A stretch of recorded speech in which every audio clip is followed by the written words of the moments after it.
महाराज, आपका स्वागत है ओम शांति आश्रम में सत्यभामा। कभी दुनिया के सबसे घटिया आदमी देखा क्या? अरे भाई बड़ी करीब से देखा हूं। ऐसा घटिया जिसकी कल्पना नहीं कर सकते। बेईमान, चोर, भ्रष्ट, पतित, चरित्रहीन व्यक्ति जिसके लिए मैंने जिंदगी लगा दिया। इतने धोखेबाज इंसान देखा। इसका कारण ये नहीं था, मूर्खता, अज्ञान था, जानवर पशु प्रवृत्ति, विवेक नहीं, विचार नहीं। देखा हूं भाई। पता नहीं आपका दुर्भाग्य ऐसा हुआ नहीं कि आप ऐसा आदमी देखा। मैं देखा हूं, करीब से देखा हूं, और ज्यादा ही ऐसे लोग मिले हमको, एक के बाद एक, एक के बाद एक। इसीलिए आपका डायोजनीस बोला था कि मैं एथेंस के सड़कों पर दो पारियां में लाठन लेके एक ईमानदार और वफादार जिम्मेदार आदमी को खोज रहा हूँ, लेकिन कोई नहीं मिल रहा। ऐसे ही लोगों को देखा उसा। पशु प्रवृत्ति है, ज्ञान नहीं, विवेक नहीं, विचार नहीं, ईमानदारी नहीं, वफादारी नहीं, जिम्मेदारी नहीं, उत्तरदायित्व का एहसास नहीं। राहुल गांधी सबसे बड़ा ऐसा आदमी है। अब देखिए, अगर आप पूछे तो बता रहा हूँ, कल एक डिलिमिटेशन बिल आया क्योंकि भारत की जनसंख्या बहुत बढ़ गई है। 71 में हुआ था 545 पार्लियामेंट में एमपीज का सीट। अब 71 आ गया, ये आ गया 2026। कितना जनसंख्या बढ़ गई? अभी 150 करोड़ हो गया है, 1.4 और 5 बिलियन। अब ये एमपी लोग होता है ना, रिप्रेजेंट करता है अपने लोगों को, है ना भाई? सही। तो इसको बढ़ाना है, इसीलिए तो नया पार्लियामेंट बना।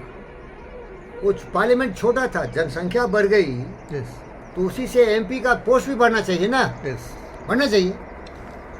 और उसमें क्या किया गया था, नरेंद्र मोदी पास किया था नारी अभिनंदन bill, 33% reservation for women.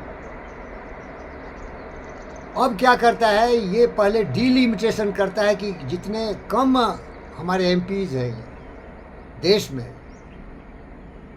Something like 547, 45, 2 nominated होता है, 543 इलेक्टेड होता है, 42 कुछ होता है, इलेक्टेड होता है। तो उसके लिए ये चाहता है कि उनका रिजर्वेशन ज़्यादा हो, क्योंकि महिलाएं ज़्यादा है ना, जनसंख्या ज़्यादा है। समझ में नहीं आ रहा आपको? समझ रहा हूँ। क्योंकि अगर आप 543 में ही एडजस्ट करोगे तो कम महिलाएं आएंगी, 33%। नहीं भाई, कम महिला आएंगी। लेकिन अगर जनसंख्या के अनुपात में बहुत ज़्यादा हो जाएगा, 700 हो जाएगा भाई, 700, तो ज़्यादा महिला आएंगी ना। इसके लिए डिलिमिटेशन बिल लेके आया नरेंद्र मोदी। अभी ये जितने भी विपक्ष वाले हैं वो इसको विरोध करके फेल कर दिए। इसके पक्ष में मिला 290 और विपक्ष वाले कर दिए 230, और इसको पारित होने के लिए 64% चाहिए था, 300 समथिंग, और फेल हो गया। तो सब जश्न मना रहा था कि मोदी का बिल फेल हो गया। वो मोदी का था क्या? बोलो भाई, वो जो भी कुछ था देश के लिए था, देश की महिलाओं के लिए था। तो इससे बड़ा मूर्ख कहाँ मिलेगा तुम? नहीं समझे? इस हरामजादों को अगर ये बोले कि तुम्हारा एक टांग काट दे और तुम्हें ये वरदान हो कि मोदी का दोनों टांग कट जाए, तो काट लो, काट लेगा। एक टांग काट लेगा, मोदी का दोनों टांग कटना चाहिए। मोदी का विनाश हो जाना चाहिए। उसके लिए क्या करना पड़ेगा ये करेगा। मोदी देश के लिए कर रहा है भाई, मोदी कुछ अपने लिए नहीं कर रहा, महिलाओं के लिए, सम्मान के लिए कर रहा है। और मुझे तरस इस बात पर आ रही है कि नरेंद्र मोदी जैसे महापुरुष जानते थे कि ये साला दुष्ट है, ईर्ष्यालु है, ये देश का दुश्मन है, ये अपोजिशन जितने भी साले, नहीं समझ रहे हो क्या? समझ। ये बिल को गिरा ही देगा। अब पता नहीं इसमें क्या राजनीति है। मैं इसकी गंभीरता को नहीं समझता, क्योंकि आप बोले ना, कॉमन सेंस नहीं, इंटेलिजेंस नहीं। ये जानता है कि ये कभी भी बिल को पास होने नहीं देगा। इसके पास संख्या नहीं है, इसका केवल 242 एमपीज है। ये चंद्रबाबू नायडू साहब और नीतीश कुमार जी के चलते इसकी बैसाखी पर गवर्नमेंट चल रही है। 272 चाहिए मिनिमम प्रेजेंटेशन। समझ में आ रहा है क्या? समझ रहा। तो ऐसी माँ मूर्खों को देखा, जो चाहता है मेरा गया तो गया, तुम्हारा सर्वनाश हो ही जाना चाहिए।